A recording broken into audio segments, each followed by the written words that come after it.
Welcome back to the channel, folks. Today we're talking about the living legend at the Toyota Land Cruiser A, and it's back for 2026 with a whole new personality. Whether you're an off-road purist or just someone who respects a seriously capable SUV, this one's going to catch your eye. It's got retro-inspired style, modern tech, and, for the first time ever, hybrid power in a Land Cruiser. Stick around because we're going deep from the showroom to the trails, and by the end of this review, you'll know if this is your next adventure partner or just another SUV trying to wear the Land Cruiser badge.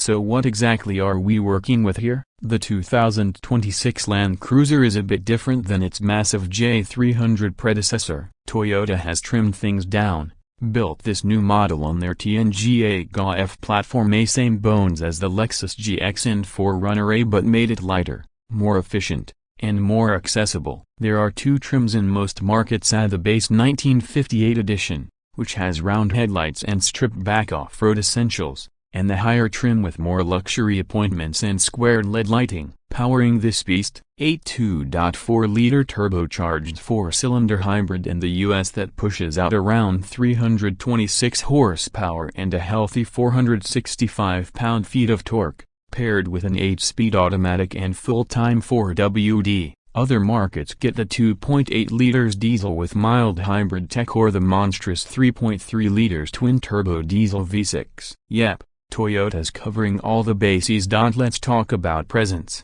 The moment you see it, you know it's a Land Cruiser. This isn't some soft crossover pretending to be rugged. It looks ready for war. Boxy fenders, squared-off edges, a flat roofline, and either round or rectangular headlights, depending on trim, all paying homage to the classic 60 series. The grille's bold but clean, flanked by functional vents and a front skid plate that actually means business. Short overhangs help the approach and departure angles, and the whole body rides high on 18 or 20-inch wheels depending on spec. Ground clearance, a solid 9 inches, with full underbody protection on higher trims. Toyota even brought back the rear-mounted spare tire on some models for that full-on safari-ready vibe. Around the back, the swing-out tailgate is gone, replaced by a more conventional liftgate with a split-opening rear window. Functional, yes. Cool, debatable. But you're gaining convenience. The overall silhouette screams off-road first,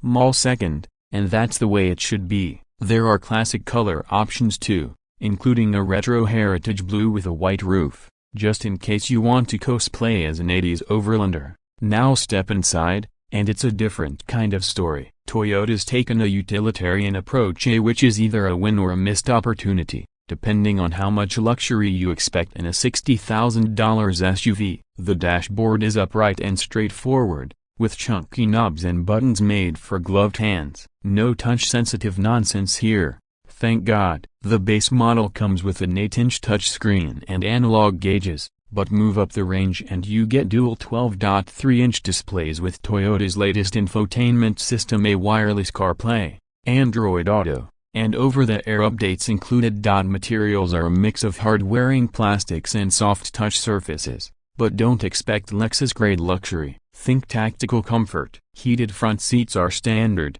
and ventilated seats are optional, along with a 10-speaker JBL audio system that can turn the cabin into a rolling concert hall or a podcast cave, depending on your vibe. Storage is generous, with multiple cubbies, large cup holders, and a deep center console. Rear passengers will find solid legroom and headroom, especially since this is a strict two-row SUV now. No third row to squeeze into, which means more cargo space, over 80 cubic feet with the seats folded. It's a setup made for long hauls with gear, dogs, or both. As for comfort, well, it depends what you're used to. Compared to a crossover like the Highlander, this thing feels more rugged, more mechanical. That's because it rides on a body-on-frame chassis with coil spring suspension, excellent for durability and off-road flex. Not quite as floaty for everyday use, but it's by no means punishing. Toyota has tuned the dampers to soak up most bumps, and the cabin is surprisingly well insulated. You'll hear the tires and a bit of wind at highway speeds,